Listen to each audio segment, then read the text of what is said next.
Welcome into the Storycraft Cafe. I am your host, Hank Garner. As always, today I am joined by two of my oldest friends in the writing industry, Chris Pourteau, Nick Cole. Nick was with us just about a month ago. I was just looking back because I had to figure this out. Nick, you were on episode 4 of my old podcast, Author Stories, and that was 12 years ago, 13 years ago. And Chris Pourteau was episode number 7. To say that these two guys have been part of my life for a long time now would be an understatement. And I feel like we have been through a lot of stuff together and seen a lot of stuff. And the testament is how many people can say that they are after everything everybody's going through, not to get political or anything like that, but it's been a wild, 12 years. Yes. And a lot of people on the internet aren't friends anymore in the writing community. Right. Not only are people dead, but they're also dead to you. And so like the testament is because we know very little about each other's politics or personal lives or predilections, we have remained friends and we play D&D together. That's right. That's right. Actually, because everybody's gracious, kind, and loving, and doesn't, it's been really nice. So it's really rare to know people in the writing community this long. But I chalk that up to none of us writing romance. So that also, you know of, because apparently that's a Salem witch trial every day. Yeah, well, yeah, but also that speaks to the level of poverty we all share. If we were writing romance, so what you're saying is you would unfriend us if you had more money. Well, yeah, of course. I mean, isn't that the way it goes? No, I get you. I do that too. I would unfriend all my relatives if I had more money. Look, I have some we'll just say very close acquaintances in the romance writing industry, and they throw much better parties than I'm able to. That's all I'll say about that. I've heard that it's quite wild. It's yeah. And I'm not talking about just the state of hors d'oeuvres. Exactly. That's a whole different. That's a whole. Hank, I think they call that research. I'm getting old now, and a good party for me is a Bigfoot podcast. And sitting in my sleeping chair at 9 o'clock. Bigfoot podcast. Have you ever listened to Blurry Creatures? I think we talked about this last time, and you were telling me that I had to get on that. Yeah, I listened to a lot of Missing 411 and some other stuff. But David Bruns is people will offer me. They're like, "Oh, we're having this, because I'm near Hollywood. We're having this event film premiere, and you should come and blah blah blah." And I'm like, "Yeah, but I'm gonna learn about the missing people in Dinky Creek this week, so I won't be sorry, Matt Damon. I won't be able to attend your little show." Well, the pretense for 3 old friends getting together to talk about writing is a brand new book that Nick and Chris have co-authored, and book number 1, Mercenaries of Atlantis, debuted a couple of weeks ago. And Chris was gracious enough to send me the audiobook while I was in Texas a couple of weeks ago for grandbaby number 7's birth. And I got to listen to it on the way home. And I messaged Chris a couple of times. We were talking back and forth. And this audiobook, and also I have the Kindle edition right here. And nice. Really glare on my screen. Notice the same cover. We do Save that Kindle. It's do that marketing, that branding thing. It's got the same cover and everything. Yeah. Absolutely exquisite audio production. Can I just say? And I'm, as kind of skimming through the ebook on my Kindle, I love this so much. I don't have enough superlatives to. We'll give a shout out right there, real quick, on the audio production side, to Audible Studios themselves, and our rep there is a guy named Jeff Golick, great guy, and he saw the promise in this book, and I think really took a chance because in a certain way it was outside genre for Wargate books, but he liked what he saw. That cover is beautiful. It's by a guy named who lives in Australia, who goes by Coffee and Perspectives. Does a lot of military art. This also was outside his box. He enjoys sketching primarily real world kit from various armies around. So if you want to know what Sudanian commandos wear, he's the guy. And I said, I really want to do this sword and sandals thing. And I think that you're the guy. And I think initially he was hesitant, but then he just, his name is Mark Lee. He just really knocked it out of the park. But the rock star in the writing business, unfortunately for all of us writers, is the narrator. And I have to really shout out to Mark Vitor. You should have him on. I have never met a nicer man, kinder man, bigger fan of the product that he's working on with all the street cred. Because Mark Vitor's been doing this for a while. Yeah. And he actually is the voice of the Black Company. He actually directs, I think he directed Stephen Lang, from Avatar in Galaxy's Edge's production of Savage Wars. So he's big time. And he wrote us a letter and said, oh man, I love this. This is great.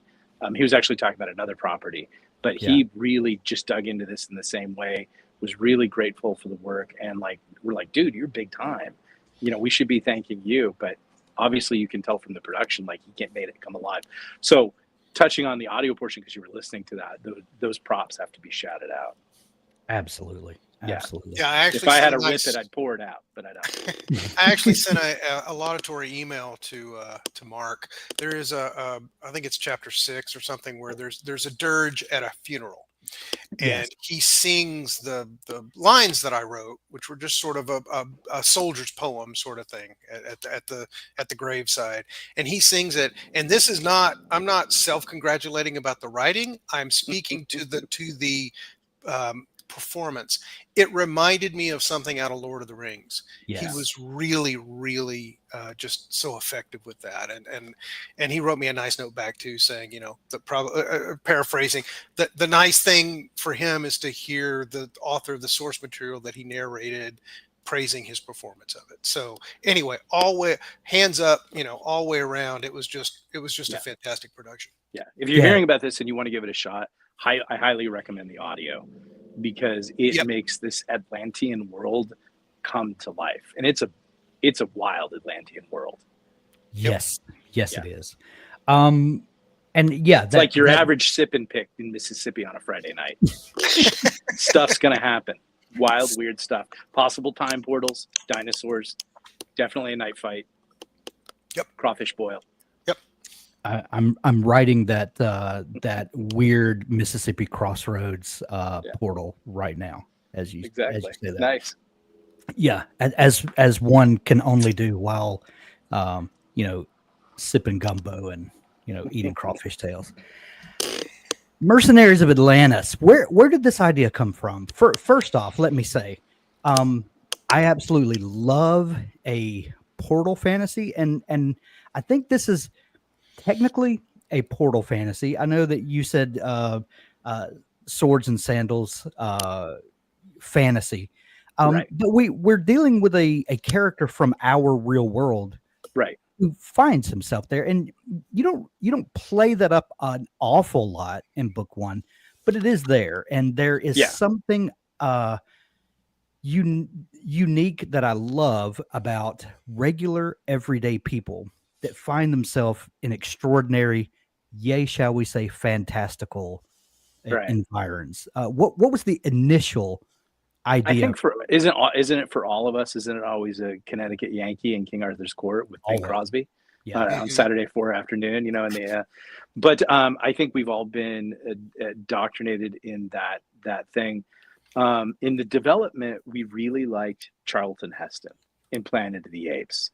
If you go back and watch Planet of the Apes, he's this pissed off, bitter guy who's not into science, as in he's so overcome by the failings of man that he doesn't even believe in the nobility of science anymore.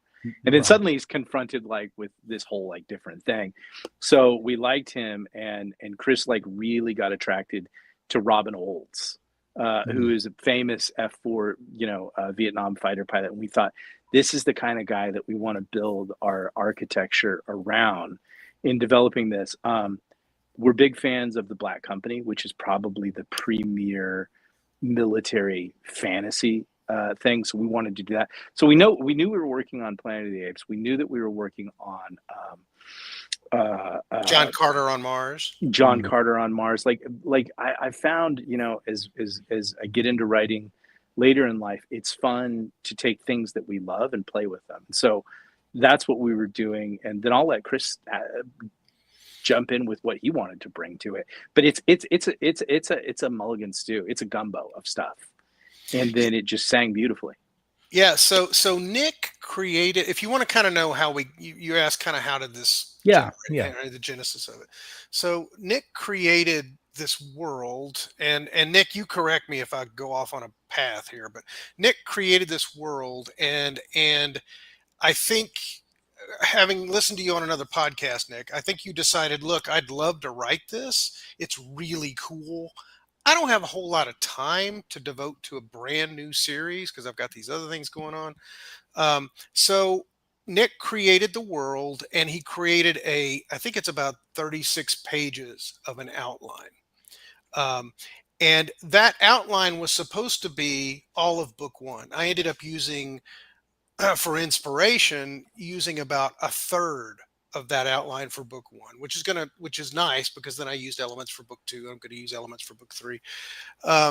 So I just sort of dove into it. I created the character, the hero, Colonel Mason Mace Dixon, early Korean pilot. Then he was a pilot and a squadron leader in Vietnam. We meet him in 1974. So he's at 40-ish or so. And he's a little bit past his prime, which is kind of the point of his character arc where it starts. He do like to drinky. And he's had a little problem with the wife and the kid. Yeah. So like all our dads back then, basically. Yeah. Or well, not necessarily back then either. Just back then. Exactly. But he's the kind of guy that you didn't want to hold a flashlight for. Yeah, exactly. Would you? Well, I won't say what my dad said, but it included a curse that said, "Keep that light out of my eyes," because he was always working on the car. Right? So I wrote this character sketch and I sent it to Nick, and he said, "Oh, I love this. I'm going to plug this in," and so that became the main character. But 95% of the world building and a lot of the character names and a lot of the character sketches, like the slave master Gershon Brokenmouth, for example, were Nick's creation.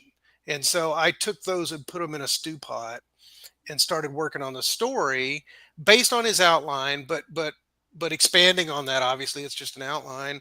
And I would message, and Nick can jump in here, but I've never written a story like this. I've written, I don't know, a dozen or a little bit more novels, mostly sci-fi stuff, right? But I love this genre. I love David Gemmell's stuff. I love Tolkien, of course. I love Bernard Cornwell, Saxon Tales, all that stuff. And so I had that sort of in the back of my head. And so I started writing, and I would do something in the morning, and then I would take 350 words of it and throw it into Facebook Messenger to Nick. And I was like, and without fail, this is great. I love it. I really enjoy what you're doing with this. Keep going, which is typical Nick encouragement. Right. And so that's it was spot on. And I'm going to reject the 90% thing that you're saying. It was both of us, 100%. Like what he's talking about, how we made the project and everything, that's spot on. But I can only suggest and point and road sign, and then we spitballed stuff back and forth. But I give Chris 100% of the 50% that works 75%, 35% of the time. He's right there in it's one thing to say, wouldn't it be great if this guy was this way and blah, blah, blah. But then to put words in his mouth is equally and probably really more importantly the act of creation. So this perverse, weird, feral, hyper-masculine war stuff came right out of his brain. And he'd put all the right stuff into that. Bernard Cromwell, Sharp's rifles, all that kind of stuff. And I knew he was the right guy for this project because I knew he had these love of these things, but he wasn't writing in this area. And I saw all the other things, all the other stuff he's done is gold. I just knew and sometimes that happens in our career. Like when you're asked to do something different, an unexpected thing can happen. So if you look at my career, I started off in post-apocalyptic fiction. Old Man in the Wasteland, weird. Oh my gosh, what a terrible word. Control Alt Revolt, which was cyberpunk. And then my writing partner in Galaxy's Edge, Jason Ansbach, he's like, hey, want to write a Star Wars-like thing? Not even on my radar. And my career was in an unusual place at that point. So I said, basically, well, whatever, this might as well happen. I'm going nowhere. And then Galaxy's Edge. So sometimes when you get asked to do something different, crazy things happen. And I think that happened here. Yeah. When I first saw this book, I think you guys announced it. I saw on Facebook, I don't know, a month or two ago. And I was like, oh, I love this idea. I can't wait to see what these two guys have made of this interesting concept. First, what was it about the legends of Atlantis, the idea of swords and sandals, which is adjacent to what you have done in the past, Nick, specifically, since this was kind of that originally germinated in your brain. What was it about these seemingly disparate elements that really congeal together quite nicely and kind of take on a new mythology, so to speak? Like, what was it about these disparate elements that seem to work together so interestingly? Well, it starts with The Black Company, which if you ever read that series, I highly recommend it. I read it and I was really captured by it. My prior military service, it's about a band of mercenaries in a grimdark world. It's considered kind of the first grimdark novel. And if you're a military reader, let's just call it that, or you were in the military, you just love the military, you love the cast of characters. You knew those guys in the army. When we watch these movies like Band of Brothers or whatever, you realize that it's not a bunch of soulless killers going hop hop hop hop. It's a lot of infighting and brotherhood and really stupid jokes, while having to do really sucky stuff. Right. And so that's the part that I wanted to part. The Atlantis part, I don't know if Chris had delved into Atlantis. Atlantis has always been a hot topic keyword in Amazon. Bob Mayer, A.G. Riddle, for some reason, Atlantis really attracts people. I did not know much about it. And about a year prior to this, I had started to listen to some different podcasts where people began to hit me to what they think Atlantis is. And I began to plug it into my worldview of what I think history is and kind of what happened. And I found it to be a very unusual, interesting thing that is probably part of history. And there's a lot of weird stuff that goes on there. So I thought it was fascinating. It's very much prehistory, the prehistory of what is known. But it's interesting the extensive amount of, I don't know, let's just call it lore that's out there that's about it. Yeah. So I thought it would be kind of fun to plug into that. With The Strange Company, I'd done a science fiction mercenaries thing. With this one, I wanted to do a sword and sandal, Bronze Age, fantasy one, and then that's how we had it. Chris, what do you think? Yeah, Atlantis to me, it's like the flood, Noah's flood, right? I mean, something that you can find in every religious, historical document across the board. So it's not specific to any one sect or religion, right? So Atlantis is one of those mythological legends that it's so pervasive and has been around for so long that there's got to be something to it. It might not have been like King Arthur. I mean, his name wasn't Arthur, but there's an Arturus in the 6th century who, blah, blah, blah. Romano-British cavalry leader, blah, blah, blah. So there's probably something there. And there's also something very, not romance, but romantic about that kind of proto-historical location and people, and what were they like, and just it touches on elements of myth in our heads, in our cultural history, that feel romantic, but also possible. And so it's like Arthur, like King Arthur. You want your leaders to be like that, right? And so it gives us something to shoot for, to hope for. And so I think Atlantis is sort of like that. And that's what I was doing when I was taking Nick's ideas and trying to do something with them. Was, Tolkien wrote a proto-historical history of Britain in the Silmarillion, Lord of the Rings, Britain and Europe, right? And so I was kind of, Nick had described these various countries like Kazan and Lyra and Set and Atlantis, and we kind of put them in. We've even come up with a map that doesn't. We have a map. It's going to be beautiful. Yeah, it doesn't exist in the public domain yet, but probably shouldn't say public domain and the public eye yet. But anyway, it's basically centered around the Mediterranean. And I thought, okay, if we're going back before 300, if we're going back before Athens and Persia and all of that, what was there before that?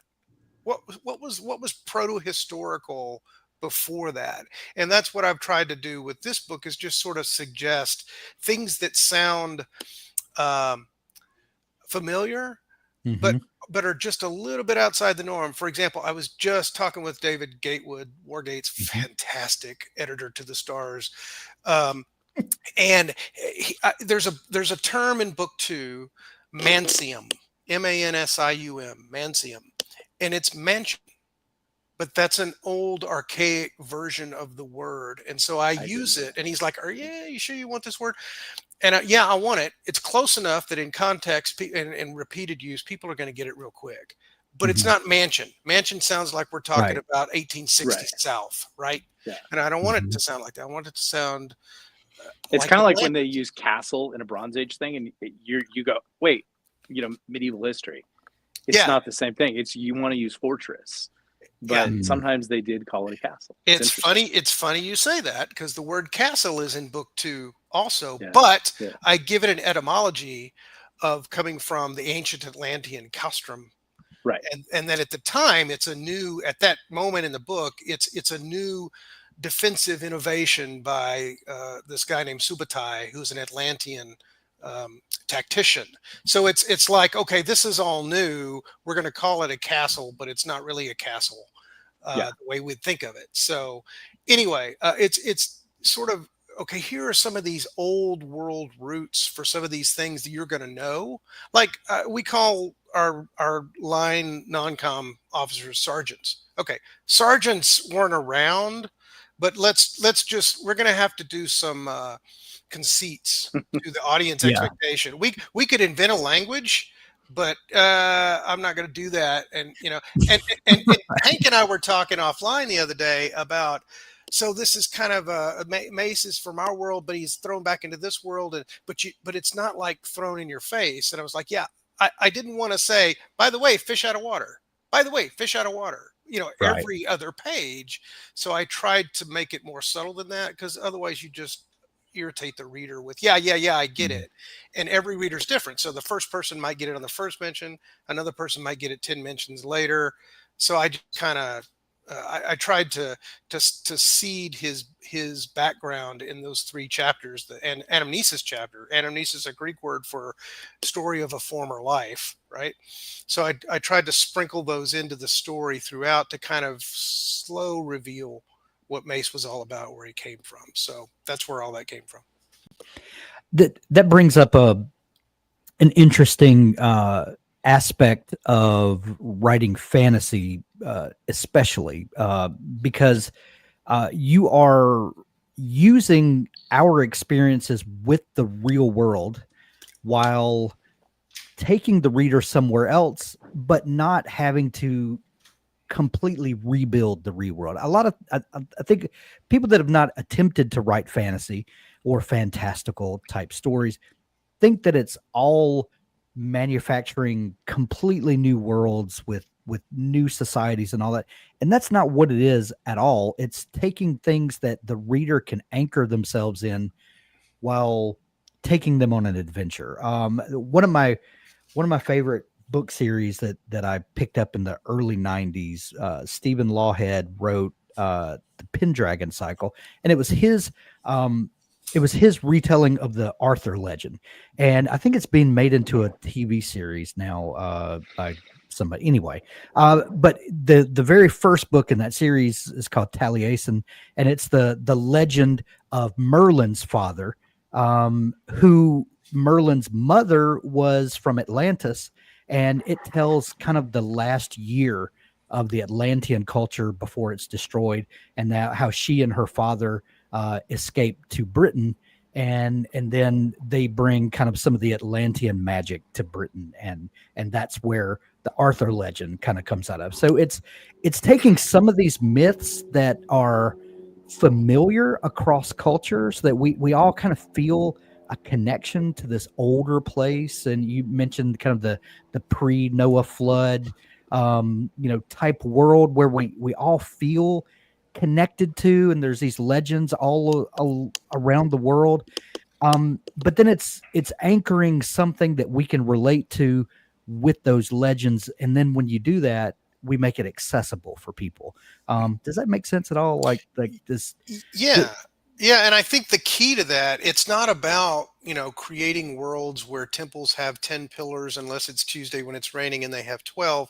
It's not about that stuff. It's about the character. Everything is about the character. And so if you anchor the reader in this character who has a drinking problem and has lost his wife and daughter, and all he wants is to get them back, and he's got to work his way through this hellish fantasy world to even have a chance of figuring out how to get back to them.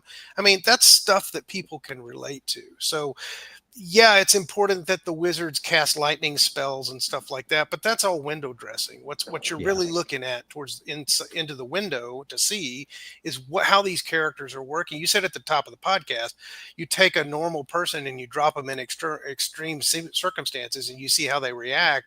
That's the way Stephen King describes his own process, right? That's I don't know if that's where you got it, but that just touched a tone for me, because I've read that. I don't know if it was on writing or where he said that, but he said that before. And I 100%, you drop a normal person in extreme circumstances and you watch them rise to the kind of person they can be. The difference though, is you guys know how to write endings. What? I love the ending to the Dark Tower. But you and who else? He warns you. He warns you that you should just turn back and be happy. And I guess it just depends. Like, are you melancholic Irish like myself? Then you enjoy the ending. If you need a satisfying crunch, you're in for a big letdown. But I agree with you. It's an interesting thing about the Atlantis stuff that's weird is the amount of modern, very powerful people in recent history who've really been into it for some reason. The weirdest thing was Colonel Sanders. Really? Colonel Sanders took all his fortune, after he'd established all his chicken chains and sold them or whatever, and really got into finding Atlantis. And there's been some other there's been some infamous people of recent that have a connection to it, which I won't talk about because was Colonel Sanders looking for that 12th herb or spice? Yeah, I was just going to say, now you know where the extra crispy recipe comes from. Yeah, right. But it's a wild subject. It's fertile grounds. But Chris is absolutely right. It's character, and it's getting them onto the page and letting them walk around and talk and make mistakes and do stuff. But ultimately, we're hoping that they rise to the occasion. And the human spirit, it's a really big thing. And I think in the face of all this AI tech and talk that we're talking about now, and especially a lot of our young people, the dehumanization, a lot of our young people are sort of accepting that as kind of a thing. And I think these stories are important because it's just the stories that I think really motivated us were the ones about, if we go back to Luke Skywalker, he's a nobody. He's a farm kid, essentially. He rises to the occasion. And those are the kind of stories, The Hero's Journey by Joseph Campbell, that was what we really, really dug. An interesting thing that the three of us, because I think we're all roughly the same age, time, whatever. That's interesting. Do you remember in the 70s when you're a little kid, how much Atlantis shit there was? Mm-hmm. Yeah, I remember Yeah. fondly Patrick Duffy's Man from Atlantis. I Man love from that Atlantis. show. There was Yeah. there was like a TV show that was on in the afternoons, and I forgot about it until one day Facebook, the Wayback Machine, showed it to me, and it had like Jan Michael Vincent, and they're all young, and it was called like Danger Island, and like there was another TV show about Atlantis where people were kind of lost on it and stuff like that. There was a ton of Atlantis stuff, Leonard Nimoy. There were movies about it, and then it kind of just went away. Yeah. Like things do. And I wondered how much of this, as we were developing it, was in our hard drive. Because as the older I get, I listened to it. I heard an Indian man once say to me, I've grown up in the West my entire life, and I completely became Western.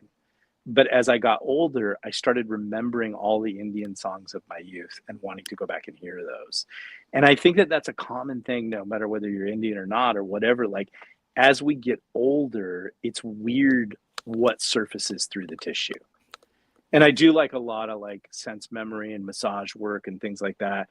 And it's weird when someone's working on a muscle or doing something, some weird old memory will just surface. And I'm like, wow, I got to deal with that. And I just wondered how much of this Atlantis stuff was about that. Not being in a new age way or, weird or whatever, but just talking about like, oh, when I was a kid, Atlantis was a really hot topic.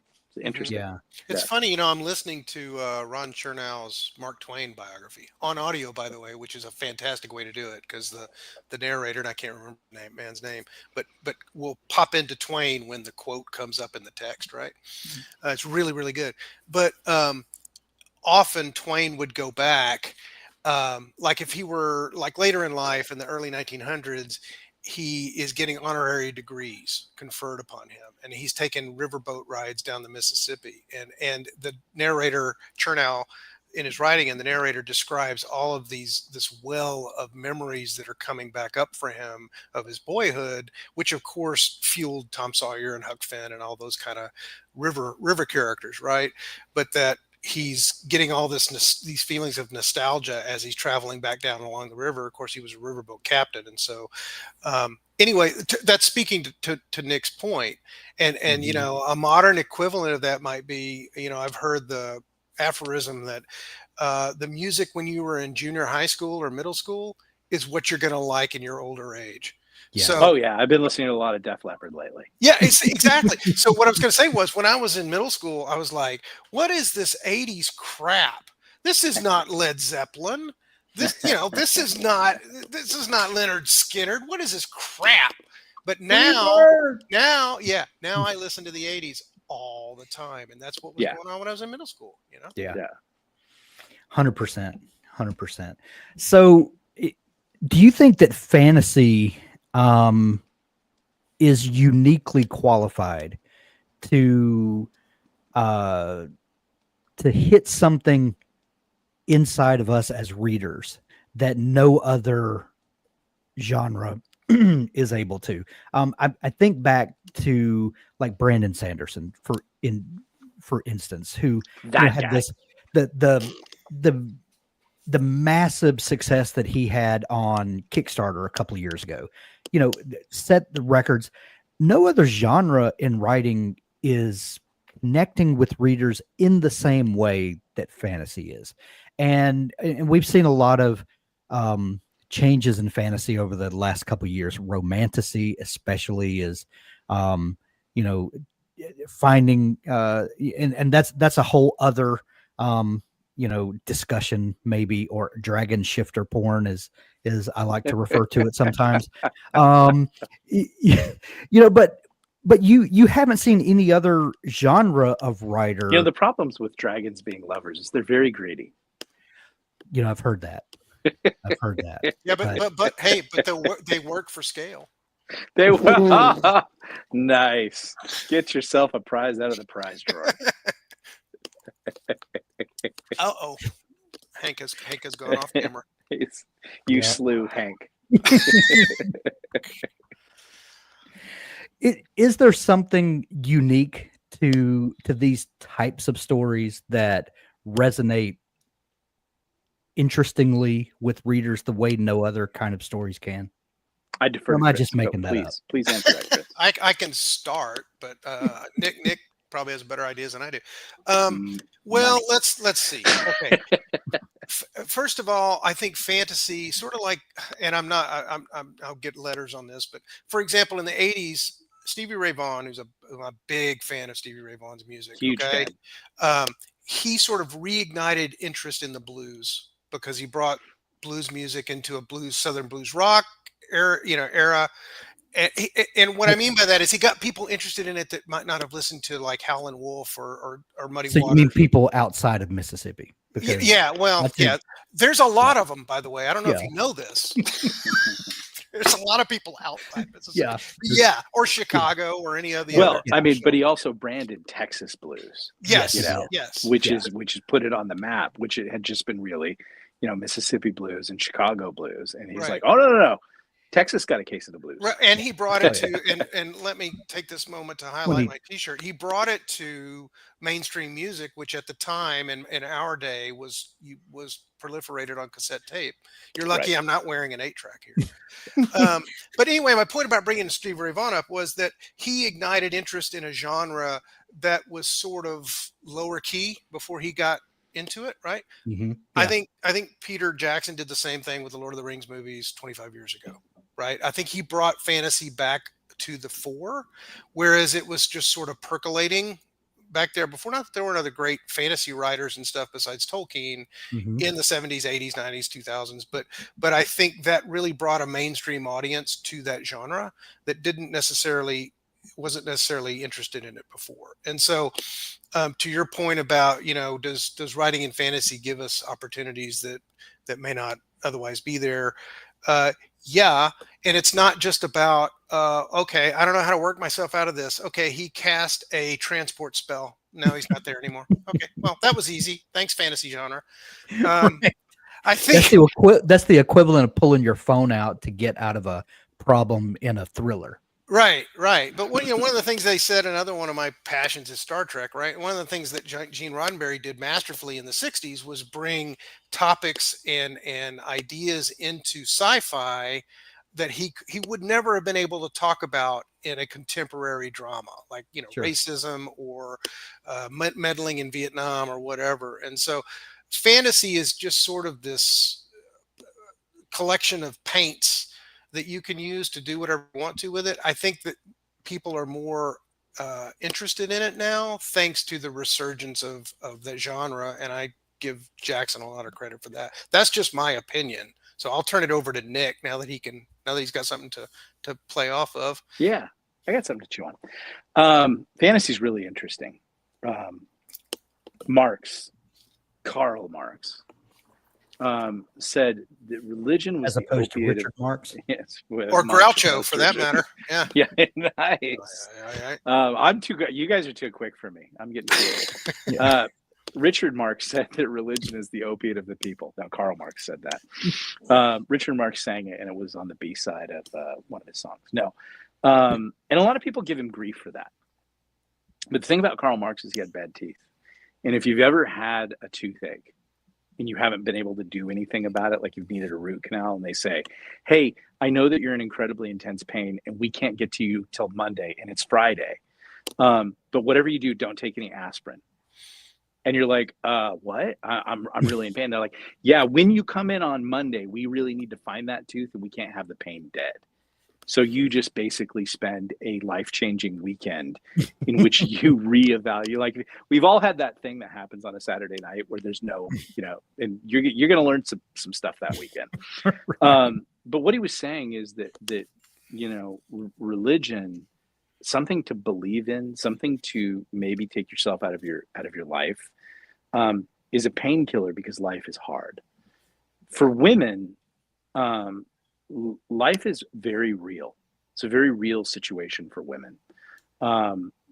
They have a lot of choices forced on them. They have to take a lot of responsibilities.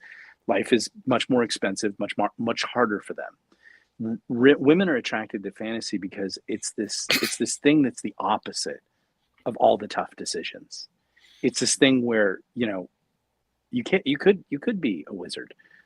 You could find true love. You could make friends with a dragon, and life could work out for you and maybe not necessarily be so hard. Men have a different problem. For us, what's usually beaten out of us from a very early age is stop being a daydreamer. And I think all of us are professional daydreamers. And all of us at some point have probably paid for that, for being a daydreamer.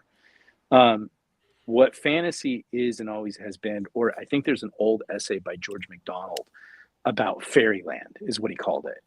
And it's this desire to like take yourself out of out of what you're in, and to be able to experience something else that is beyond what you're ever going to have, or what or whatever, whether it's being a Raymond Chandler-esque detective or a knight in shining armor fighting on the ninth plane of hell. It's this really cool thing. And is it real? Is it dumb? Is it stupid? Yeah, it's all those things, but it's completely refreshing if you're out there, driving a truck for 9 hours and you're going to sleep at a gas station, truck stop, and you've still got 3 more days to get home. That's hard work. Or, like if you're a guy at an oil rig, or you're just a guy in an office, or you're a lady who's a doctor and you're seeing a lot, you're an oncologist, you're seeing a lot of cancer every day. That is the ultimate reality tour. Mm-hmm. Wouldn't it be nice if there was like an Emerald Castle and you could go there and you could explore it? And that's, I think, what fantasy does is it's that opiate to kind of just step out of the harsh reality of life. And it's always been attractive. I would say it's actually the original form of literature. And I just had a meeting with a major publisher, and they were like, "Oh, fantasy's so hot right now." And I'm like, "When has it ever not been hot?" Right. Like it just continually, consistently bangs. And I think it has something to do with ordinary people living very tough lives. And I think we can all say, like, this reality tour we've all been on lately is starting to suck. And, I find myself really just wanting to purchase a gauntlet machine, like an original gauntlet machine, and somehow recreate Pizza Hut pizza, and close my garage door and drink out of a red cup, which I found on Amazon, and play Gauntlet and eat Pizza Hut pizza. That is there anything more fantasy than that? Mm-hmm. We all kind of get there. So that would be my answer. I think it dovetails with Chris's answer. My local Pizza Hut always had a Galaga machine right next. Always. That was standard. I think Galaga, like whoever it was, a Timeo or something like that. I think that they went in heavy on I think Pizza Hut. I think the Galaga machine was there, and they just built the Pizza Huts around them. It was Pourteau. Yeah, talk about myth and legend. Well, I know that we've all, because I've known all our works throughout the years, I know that we've all written variations of that. The time machine that's a portal to a world that doesn't suck as much. Right. I kind of think, if I remember correctly, Chris, that was kind of your first book, right? There was an element of that to it. It was actually a contemporary sort of coming of age thing, but Shadows burned in. The daughter in the book, Shadows burned in. The daughter in the book, to get away from her bickering parents, went into basically a sense deprivation machine, but it was also a fantasy 3-dimensional, and she basically rode at Helm's Deep. It's amazing how many times in our life when things get hard, we begin to daydream. Mm. And I wonder, I believe it's a human survival mechanic, because what if you're in a really awful situation? There's no way out except your mind. Mm-hmm. Pretty cool. It is pretty cool. Pretty cool. And yeah, I mean, that's why we write. But before we were writers, we were readers, and we were looking for someone who had gone on that journey who would allow us to go with them. And I think that's why everybody I know that's a writer, why they got into writing, because because they're you have to. I'll give you a quick add on to that. You cannot be a writer if you're not a voracious reader.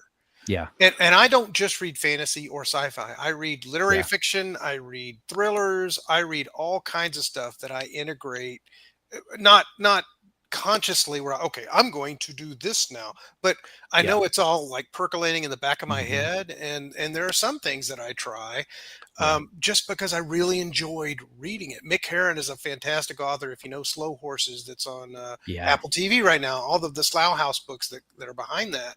He is such a fantastic writer. I've fallen in love with him in the last year or so. And he's contemporary MI5 British thriller stuff. So anyway, you have to be a reader if you're going to be a writer. Yeah. So let's talk some mechanics for a minute.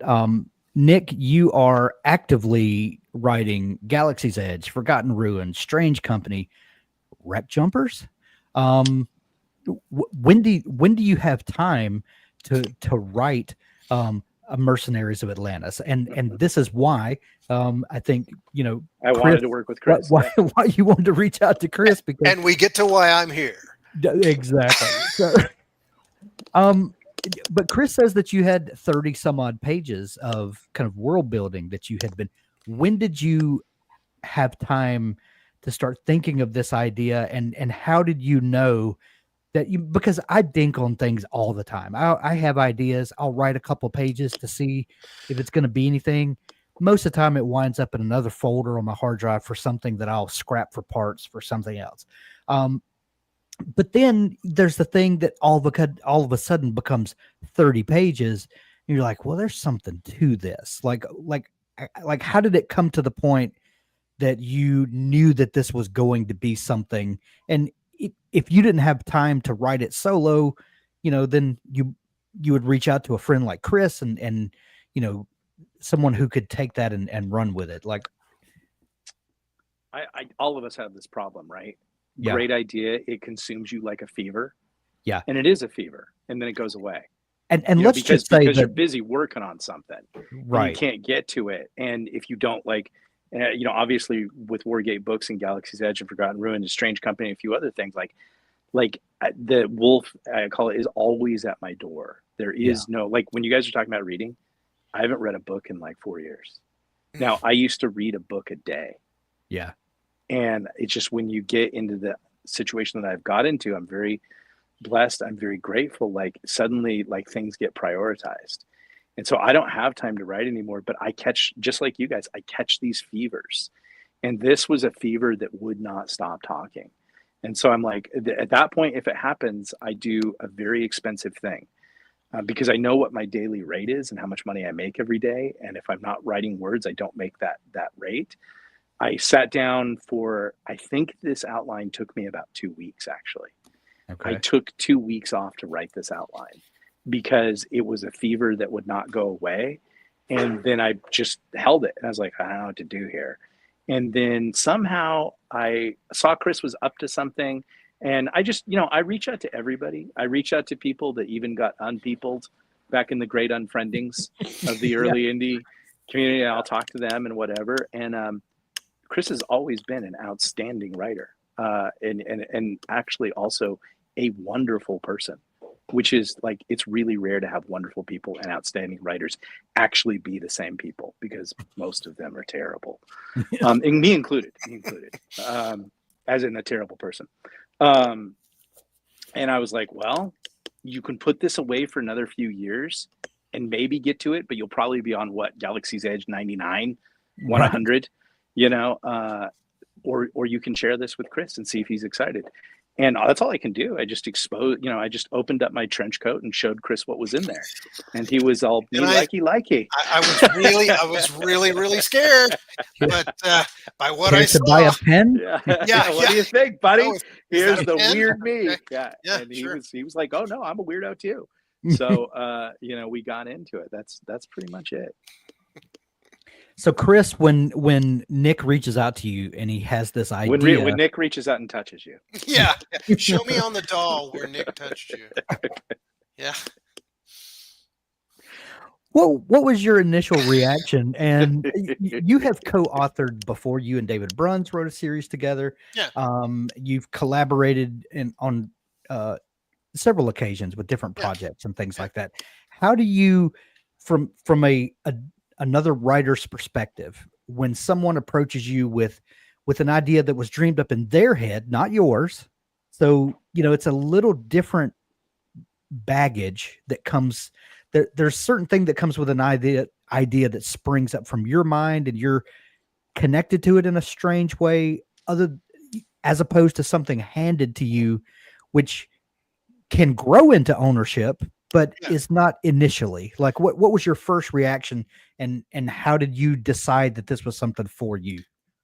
So you mentioned my collaboration with David Bruns. So David describes co-authorship as a full contact sport because, and he's right, because we learned that doing our series together. And it's, as a writer, you're the captain of your own mind. And Right. for that matter, the captain of your own fate. So you can either put it out there on Amazon or wherever and put some marketing behind it and choose the cover that you like, not this one, but that one, and all that. And then you get two people in the room. And now every one of those decisions potentially can be a compromise or of some kind. I don't like that cover, but that blurb is good or whatever. So one of the things that attracted me to this was that Nick had done the outline, and it was going to be a genre I had never written in before. One minor short story, a fantasy story, but that I loved, like as I said earlier. And so it was both attractive and daunting to me. But I think one of the things that made that easier, or made that transition or bridge that gap for me, was I came up with the main character, and then I presented that to Nick, and he said, yes, I'm going to integrate this. And so the main perspective in the novel, although it shifts, the series, although it shifts here and there between different characters, the main guy that we're concerned about, I created that guy. And so I've got a lot of investment in that character. And so I take my guy and I set him in Nick's world with Nick's characters. And now we get a bar fight, and we see how that bar fight works out. Right. So I think that helped. Had it been 100% all of Nick's creation, and then said, okay, now go away and write this. And by the way, I want to have oversight, and I want to have veto power, and I want to have, that would have been not fun at all. No, once I'm writing partnerships are very difficult, and 99% of the time, if not even 100, they will end up bad. I like writing books because I'm a failed actor, and I want to direct my own movies, and I want to play the costumer, and I want to score the music, and I want to play the minor supporting roles, and I want to cater the production. I love writing my books, but in this kind of situation, you enter, in my position, it's more of a producer role. Here's the script that I found. Here's what I think could be done. Here's the money I can back it with. But now it has to be your vision, because Chris is a creator. Chris is an artist. I'm not going to stand there and whip him. I'm not going to stand there and say, you got this wrong or whatever. No, like it was time to take, his vision of the material and create it. Just like Peter Jackson took his vision of Tolkien's work and created his Lord of the Rings. And so and the only thing that I could do after that was encourage him and look out for any disasters that my career has yielded, because I think I've hit all the landmines, but I'm sure there's more. And so the only time I would ever say anything is like, this is a potential landmine. But more importantly, everything I was reading was great. And all I can do is encourage him and spur him on to just really, I think what I said 90% of the time is go for it. Yep. And I think initially he was like, do you like this? Do you like that? And I'm like, I love it. I actually want you to go as far as you can. And that's what a producer does. You just release the tiger and let him run. That's it. And I think if you're going to go in there and you're going to whip him or rein it in or try to micromanage, you're just going to fail. That's not a writing partnership. That's not a classic, as in you write a chapter and I write a chapter and we try to figure out how it works, like you did with David Bruns or like I do with Jason. That is very difficult. And I encourage you to understand the yes and metaphor and how to make that work. That was not this case. This was just, I downloaded my fever onto Chris and said, you make it real. And you also make it yours. And you also do even more with it. And that's what he did. Yeah, my side of that, when I said earlier, and Nick just mentioned it again, that I would send him pieces of it, and you go, you go, girl. I felt a very real and passionate need to produce the best thing I could, because not only because Nick and Jason and Wargate had vested this faith in my ability to do it, but Nick had created this world. I didn't want to screw it up. It's a cool world. I wanted to write it. Like, I was super gay to write this book, and it's just no time. There's no time. But like, if I love this world. It's really, you've got dinosaurs, you've got giants, you've got, death cult serpent people, you've got Atlanteans, which are kind of like almost elves, you've got bastards, you've got a sorceress, you've got like just basically the dirty dozen of soldiers. Like, there is a lot to chew on here. It's fun. It's really fun. There's even a heat element in it, which I kind of dig too. So I'm going to step off this call because I got to go do a meeting. And you guys go on without me, because I don't know that I have anything else to contribute other than I am so honored to work with Chris. And I'm so happy to be able to have this kind of relationship with both of you where we can just get together and talk. Anytime you guys want to jump on Twitch and play a little, Left 4 Dead, we can do that. Sounds good. Thanks, Nick. Appreciate Thank you, it. Talk Nick. to you guys later. Bye. All right. Bye. So let's dispel a myth real quick. One of the most trite questions that you could ask in an interview with an author is, where do you get your ideas from? And I think Nick. My answer is Nick in this case. Well, and I think we all find ourselves in the situation Nick is in from, at one time or another. We have more ideas than we can ever write. And it's not where do you get your ideas from? It's how do you choose which ones are rattling around in your head, which ones do we isolate out that we want to pursue? He handed you an outline. Was it just for book one? Did you guys talk about series potential? Yeah. Because I know there's going to be 3 books in this series. Like, At least, yes. Yeah. So Yeah, what was that? so- What was that conversation like? So he handed me an outline, which was ostensibly for book one. But as you well know, and some of your viewers may know, Nick is a creative engine on high octane cocaine. Yeah. I I was going to say crack. Same thing. Yeah. Well, it's a little elevated, but yeah, okay, I'll take your street drug, whatever. But yeah, so he just spins all these ideas out and this is what he did in the outline. Yeah. All these characters, and then the title of this chapter is this, and this is what's going on, and you have these 6 people, and this is what they're doing, and this is that guy, and this is that squad, and this each person in this squad has this information about him, this bio, and blah blah blah. And he would include like just pictures just grabbed from the internet to give me an idea of what he was going for, right, with this character. But there was so much in that outline. There was no way. Well, I could suppose you could say once the 3 books are done, hopefully I will have finished his outline by the end of book 3. That his outline, and you put them all together in one book, like Lord of the Rings is actually one book, or is actually 6 books put into one, right? 3 tomes, 6 books put into one. You could say his outline is equal to one trilogy, maybe. So we'll see if I actually get to the end of his outline. Now, I'm not using it line for line, or like, okay, this chapter is what he said this name was going to be this chapter, so I'm going to use this name. It's more like the ideas and the background and the character and all that, and then plugging it into Mace's story. So his outline is more like a very well organized brainstorming document that I then take and, okay, like in his outline, he has and then Mace and the group, they meet these cannibals, and these cannibals do this and that.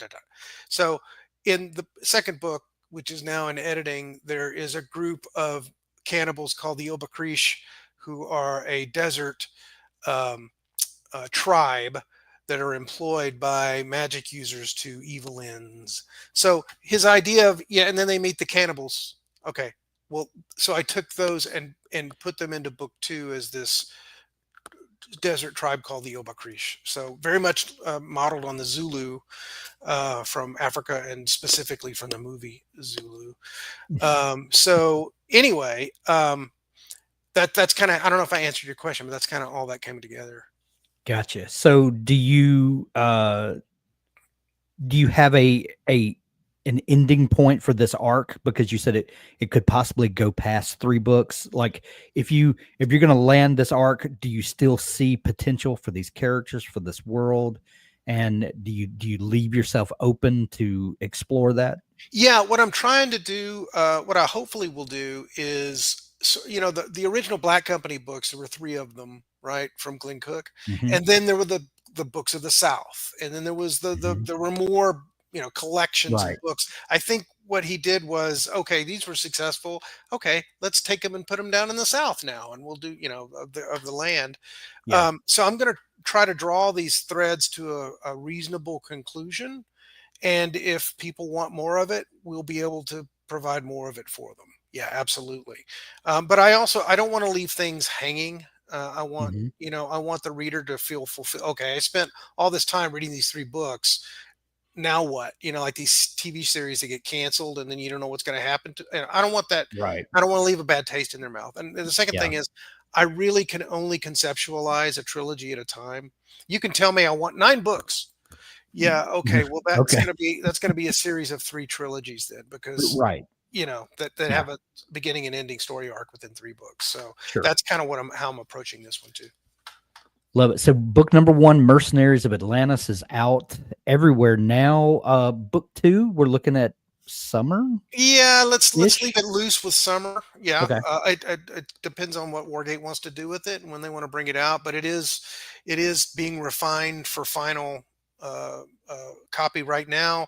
And then of course it's got to go to Mark for the narration for the audiobook. They'll want to release the audio and the ebook at the same time. So that depends on his schedule and Audible schedule, and so summer. Yeah. Yeah. Do we have a title for book 2 yet? The Witch Queen. Ooh, provocative. Ooh, Yeah. I love it. I love it. Yeah. Mercenaries of Atlantis, out everywhere now. We'll put a link to it in the show notes. And specifically, if you're an audiobook listener, the audio is tremendous. I cannot say enough about it. Me too. Go grab it on Audible. You will not be disappointed. It is phenomenal, to say the least. Chris, so glad we got to do this today. I Dude, love the me too. book, obviously. It's so good to hang out with you again, and come back soon. Absolutely. Thank you for having me. All And right. on Nick's behalf and Wargate's behalf, thank you for having us today. Thanks for joining us, everybody.